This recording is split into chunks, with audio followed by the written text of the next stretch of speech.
पिछले 100 साल से एक संगठन राष्ट्रीय स्वयंसेवक संघ जिस तरह से उसकी भूमिका रही है इस देश को कमजोर करने में, इस देश के आंदोलनों को कमजोर करने में, वो किसी से छिपा नहीं है। वो इतिहास न मिटा जा सकता है, न बदला जा सकता है, न फिर से लिखा जा सकता है। वो इतिहास में दर्ज है।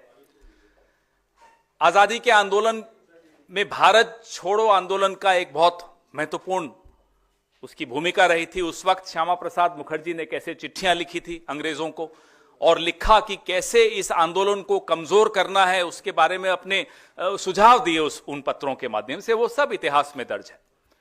लेकिन संविधान की स्थापना के बाद भी ये संविधान के खिलाफ कैसे षड्यंत्र रचते रहे वो आप लोगों से नहीं छिपा।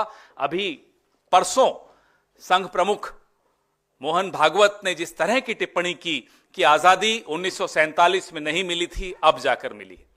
इससे पहले ये टिप्पणी मंडी की सांसद ने किया, तब वो अभिनेत्री थी, उनको पुरस्कार के रूप में सांसद बना दिया गया। ये इनके मन में संविधान के प्रति जो दुर्भावना है वो आपको बार बार दिखाई देती है। इस पे मैं ज्यादा समय नहीं लूंगा। मैं हमारे वरिष्ठ सहयोगी छत्तीसगढ़ के पूर्व मुख्यमंत्री और हमारे वरिष्ठ नेता भूपेश बघेल साहब से आग्रह करूंगा कि इस पर वो आगे और आपसे वार्ता करें।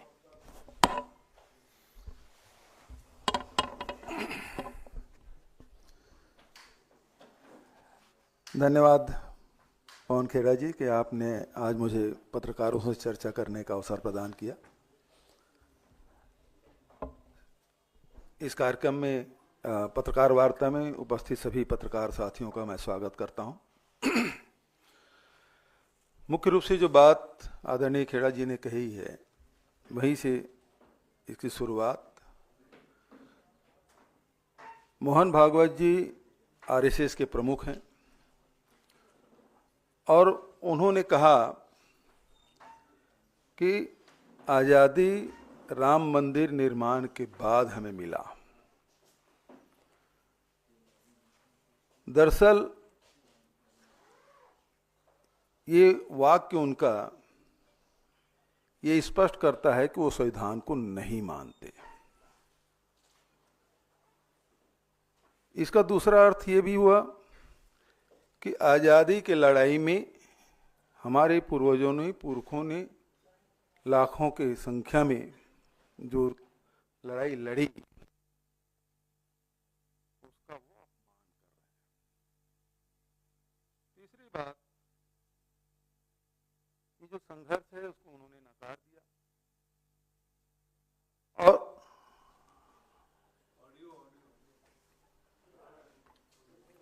क्या फिर से शुरू कर?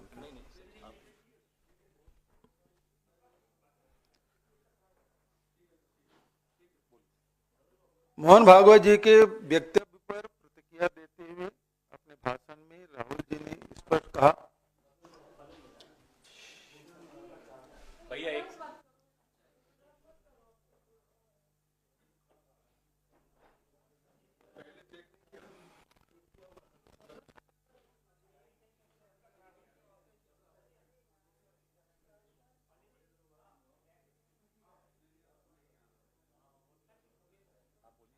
हेलो, टेस्ट कुछ ठीक हुआ? अब थोड़ा शांति बनाए रखिए प्लीज। आरएसएस प्रमुख मोहन भागवत के बयान पर कल हमारे नेता राहुल जी ने प्रतिक्रिया देते हुए उन्होंने कहा कि यदि यही बात दुनिया के किसी और देश में कही गई होती तो उनके खिलाफ एफआईआर दर्ज हो चुका होता और उसे गिरफ्तार कर लिया गया होता। लेकिन दुर्भाग्य कि ऐसा नहीं हुआ और मोहन भागवत जी और उसके संगठन के लोग संविधान के बारे में समय समय पर बयान देते रहे। उससे स्पष्ट हो जाता है कि वो संविधान को नहीं मानते, संविधान को बदल देना चाहते हैं। उनके सांसदों तक ने कहा कि हम संविधान बदलेंगे। ये इस बात से स्पष्ट हो जाता है कि मोहन भागवत जी संविधान को नहीं मानते, वो तिरंगा को भी अंगीकार उनको 52 साल लगे तिरंगा को अंगीकृत करने में। आरएसएस का इतिहास जिस प्रकार से आप सब जानते हैं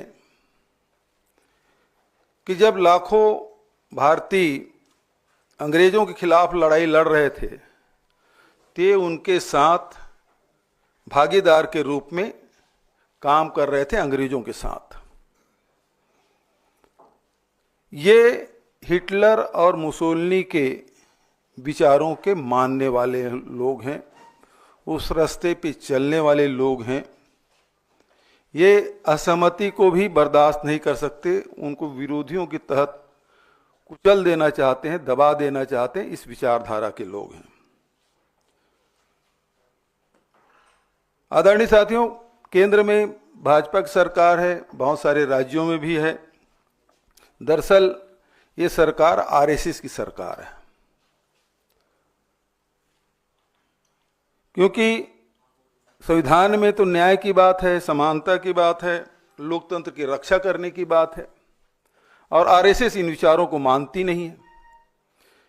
और वही काम लगातार जो भारतीय जनता पार्टी की सरकार है वो लगातार कर रही है। इनका पक्षपाती एजेंडा से देश क्या दुनिया भली भांति परिचित हो चुकी है, और लगातार अभी जिस प्रकार से राहुल जी ने जो बयान दिया, उसके भाषण को तोड़ मड़ोड़ के लोग, चाहे जेपी नड्डा जी हों चाहे और कोई हो, वो इसकी व्याख्या गलत ढंग से कर रहे हैं।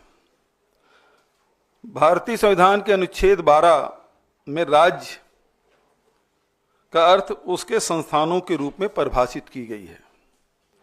अब जितने भी जो न्याय, समानता और लोकतंत्र की रक्षा करने की जिम्मेदारी इन संस्थाओं की है, उसको ये लोग कब्जा कर लिए हैं। आप देख सकते हैं कि किस प्रकार से निर्वाचन आयोग की भूमिका रही है, किस प्रकार से भारतीय जनता पार्टी के लोग लोकसभा सत्ता में होते हुए लोकसभा नहीं चलने दे रहे हैं, किस प्रकार से ईडी, आईटी, सीबीआई का दुरुपयोग हो रहा है।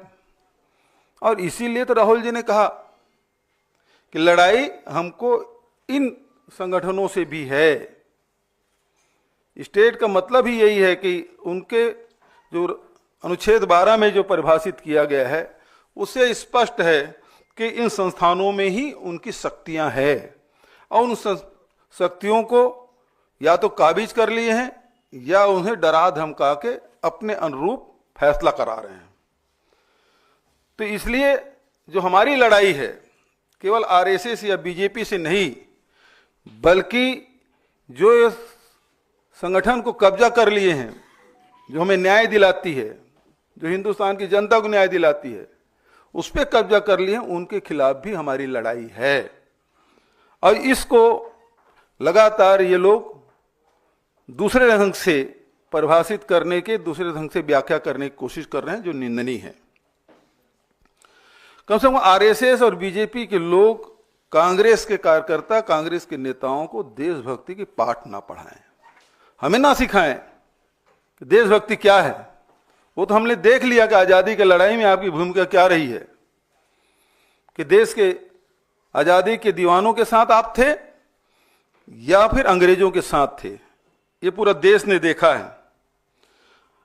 आज लगातार इन संगठनों के माध्यम से कब्जा करके सामाजिक संरचना और आर्थिक नींव को कमजोर करने का काम भारतीय जनता पार्टी आरएसएस की सरकार कर रही है।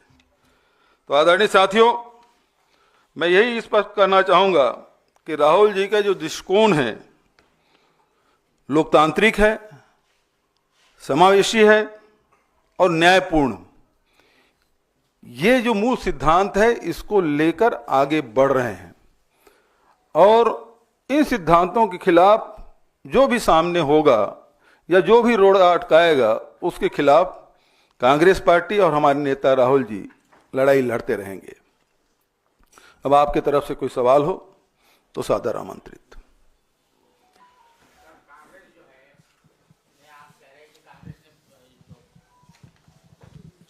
फ्रीडम की जो फाइट है उसको लड़ा है, ठीक है। दूसरी बात ये कह रहे हैं कि इनके खिलाफ जो है एफआईआर दर्ज होना चाहिए था, तो कांग्रेस प्रैक्टिकल क्यों नहीं कदम उठाती है कि खुद ही वो एफआईआर दर्ज करे? जो वक्तव्य आया है आरएसएस के चीफ का जो है, तो आप खुद क्यों नहीं ये करते हो? क्योंकि आप लोग कह रहे हो कि हमने जो है आज़ादी की लड़ाई लड़ी थी, वी लेड द फाइट, और उसी को जो है नकारा जा रहा है। देखिए, आज़ादी की लड़ाई सबने मिल के लड़ी, उसमें आरएसएस शामिल नहीं था। केवल कांग्रेस पार्टी ने नहीं, बहुत सारे लोगों ने लड़ाई लड़ी, मैंने वो कहा। दूसरी बात यह है कि एफआईआर करने के बाद कौन एफआईआर करेगा? क्या मोहन भागवत के खिलाफ एफआईआर करने की दिल्ली पुलिस की ताकत है? इतना सहज मानते हैं आप? एफआईआर कराने जाने वाले को क्या थाने ड्योढ़ी तक चढ़ने का भी अवसर मिलेगा?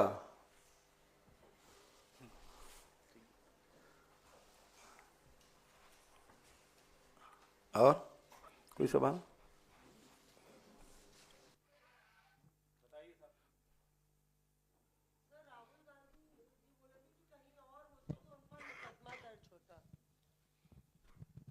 राहुल गांधी जी बोले कि वो कहीं और होते तो उन पर मुकदमा दर्ज होता। पर अगर हम लोग देखें कि जिस तरह से जब भी आरएसएस या मोहन भागवत पर प्रतिक्रिया कांग्रेस देती है, जो आपके बाकी घटक दल हैं उनकी अलग राय होती है इस पे। अभी हाल ही में शरद पवार साहब ने आरएसएस की भूरी भूरी प्रशंसा की।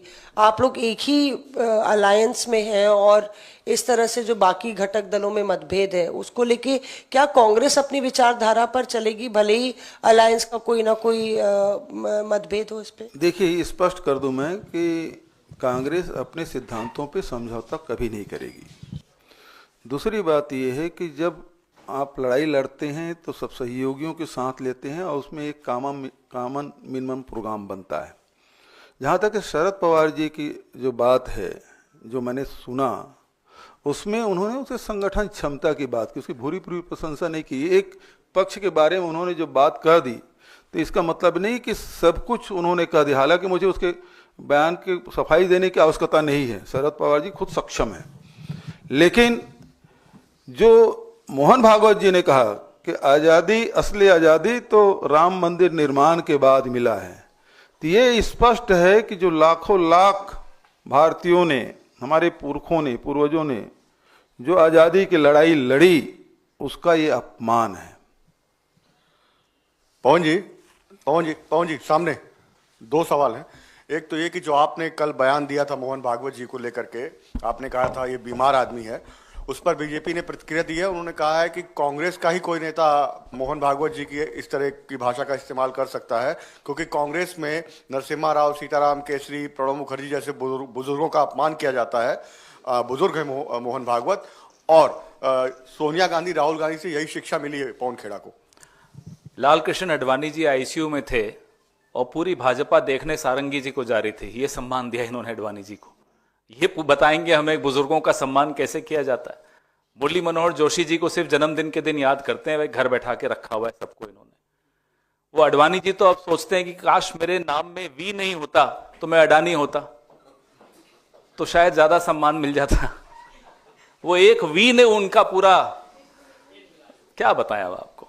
इसलिए इनको कहिए कि ना केवल मोहन भागवत जी खुद बीमार व्यक्ति हैं, बीमार मानसिकता से ग्रस्त हैं, पूरा का पूरा संघ बीमार संगठन है। ये मुखबिरों का गैंग है और इनका इलाज ये देश करना जानता है। इनका इलाज ये देश पहले भी कर चुका है, आगे भी करेगा।